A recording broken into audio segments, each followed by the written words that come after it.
So for Act 3, Scene 3, we're going to see Romeo go to Friar Lawrence for help. Romeo is banished, but he is hiding out right now, but he has to get out of town because he'll be killed if the prince's servants find him. But he goes to the friar for help, and the friar suggests that Romeo go to another town called Mantua and stay there for a while, because then the friar can talk to the prince and help the situation in some way. But what we'll see here is Romeo, very desperate. I mean, he even considers suicide at this point. So this is the friar. Romeo, come forth, thou fearful man. O affliction is enamored of thy parts, and thou art wedded to calamity. Father, what news? What is the prince's doom? What sorrow craves acquaintance at my hand that I yet know not? Oh, too familiar is my dear son with such sour company. I bring thee tidings of the prince's doom. What less than doomsday is the prince's doom? Well, a gentler judgment vanished from his lips, not body's death, but body's banishment. Oh, banishment, be merciful, say death, for exile hath more terror in his look, much more than death, do not say banishment. Hence from Verona art thou banished, but be patient, for the world is broad and wide.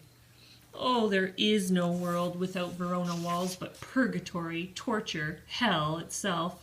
Hence banished is banished from the world, and world's exile is death. Then banished is death mistermed. Calling death banishment. Thou cuttest my head off with a golden axe, and smilest upon the stroke that murders me. So Romeo thinks, like Juliet, that banishment is worse than death, because he's alive and then therefore being tortured because he can't be with Juliet. At least if he was dead, he wouldn't be tortured. And so Friar gets angry because Friar thinks this is a blessing. He was supposed to die. And the friar says, "Oh, deadly sin! Oh, rude unthankfulness! Thy fault our law calls death. But the kind prince, taking thy part, hath rushed aside the law and turned that black word death to banishment. This is dear mercy, and thou seest it not." Oh, 'tis torture and not mercy. Heaven is here where Juliet lives, and every cat and dog and little mouse, every unworthy thing, live here in heaven and may look on her, but Romeo may not. More validity, more honorable state, more courtship lives in carrion flies than Romeo. They may seize on the white wonder of dear Juliet's hand and steal immortal blessings from her lips, who even in pure and vestal modesty still blush, as thinking their own kisses sin. But Romeo may not. He is banished. Flies may do this, but I from this must fly. They are free men, but I am banished. And sayest thou yet that exile is not death? Hadst thou no poison mixed, no sharp ground knife, no sudden mean of death, though ne'er so mean, but banished to kill me?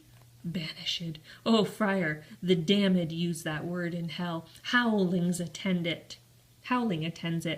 How hast thou the heart, being a divine, a ghostly confessor, a sin absolver, and my friend professed, to mangle me with that word banished? O thou fond madman, hear me a little speak. O, thou wilt speak again of banishment. No, I'll give thee armor to keep off that word. Adversity's sweet milk, philosophy, to comfort thee though thou art banished.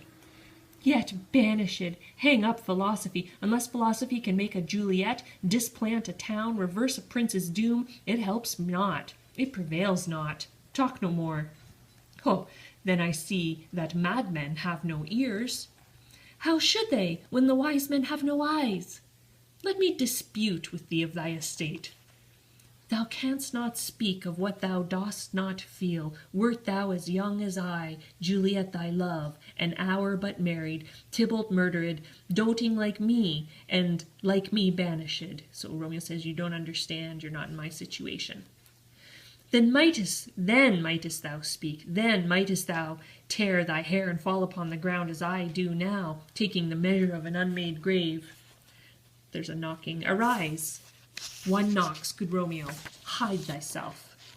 Not I. unless the breath of heart-sick groans, mist-like, enfold me from the search of eyes. Hark how they knock. Who's there? Romeo, arise, thou wilt be taken. Stay a while. Stand up. Run to my study. By and by. God's will, what simpleness is this? I come, I come. Who knocks so hard? Whence come you? What's your will? And then it's the nurse. Let me come in, and you shall know my errand. I come from Lady Juliet. Welcome, then. O holy friar, O tell me, holy friar, where is my lady's lord? Where's Romeo? There on the ground, with his own tears made drunk.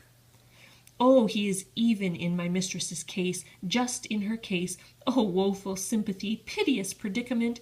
Even so lies she, blubbering and weeping, weeping and blubbering. Stand up, stand up, stand and you be a man. For Juliet's sake, for her sake, rise and stand. Why should you fall into so deep an oh? Oh, nurse. Ah, sir, death's the end of all. Speakest thou of Juliet? How is it with her? Doth she not think me an old murderer? Now I have stained the childhood of our joy with blood removed but little from her own. Where is she? And how doth she? And what says my concealed lady to our cancelled love? Oh, she says nothing, sir, but weeps and weeps, and now falls on her bed, then starts up, and Tybalt calls, and then on Romeo cries, and then down falls again, as if that name shot from the deadly level of a gun did murder her. At that name's cursed hand murdered her kinsman. Oh, tell me, friar, tell me, in what vile part of this anatomy doth my name lodge? Tell me that I may sack the hateful mansion. So he wants to kill himself, and he's comparing his body to a mansion, and he wants to stab the body and destroy the mansion. So here is Friar's speech to, about Romeo and how he should be blessed. Hold thy desperate hand, art thou a man? Thy form cries out thou art, but thy tears are womanish.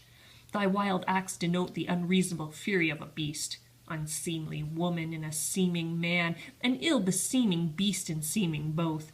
Thou hast amazed me. By my holy order I thought thy disposition better tempered.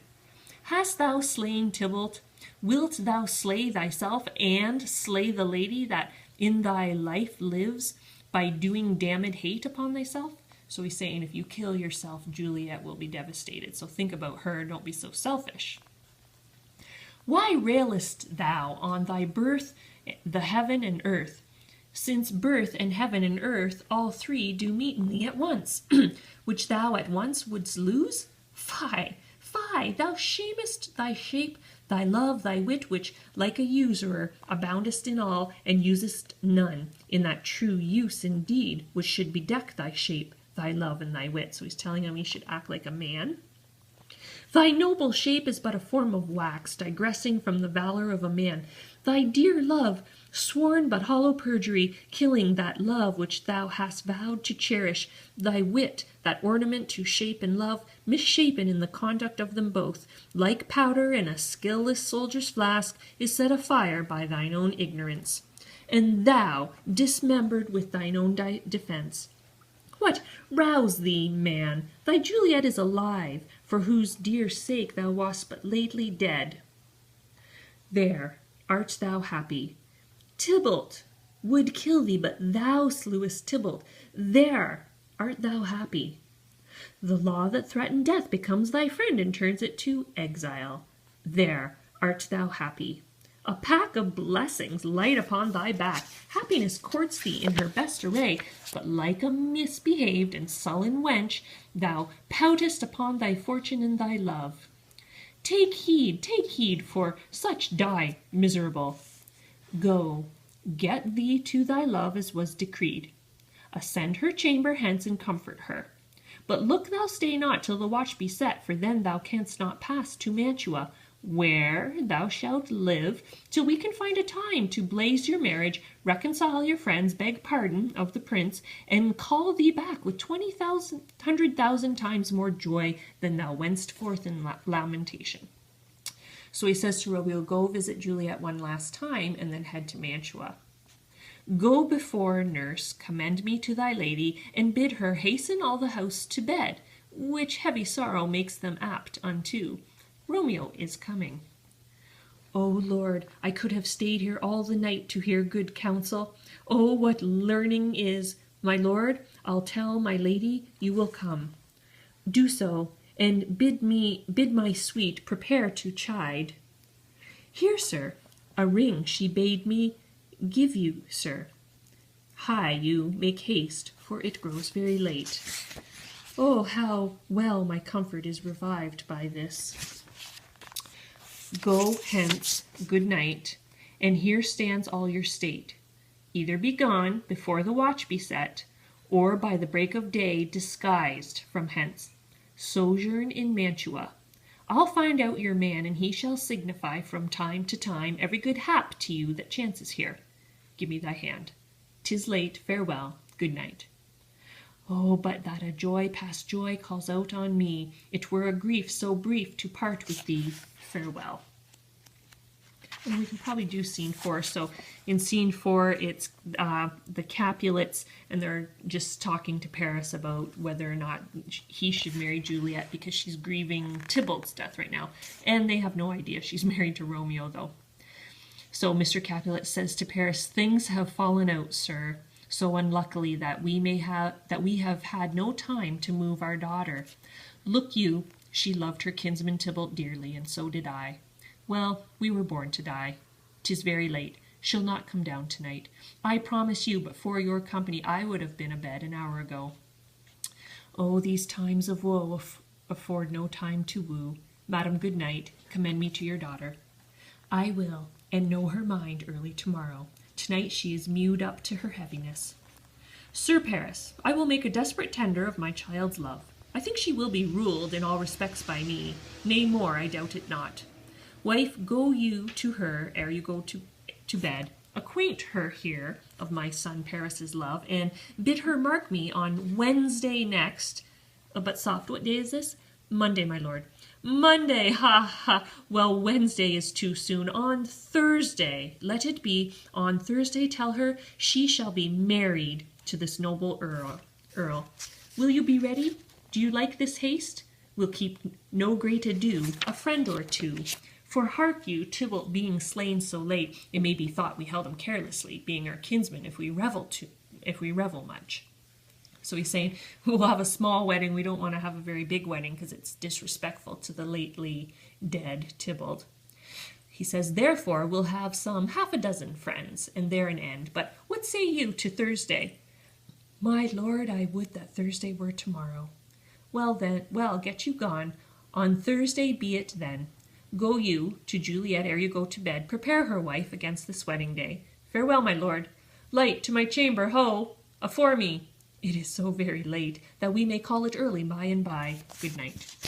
So we're going to see Juliet will be told that she is marrying Tybalt, which will be a problem because she's married to Romeo and she doesn't want, or married to Paris, sorry, and she doesn't want to marry Paris. So this is going to complicate things even further because we've got this wedding coming up now. So we'll see what happens.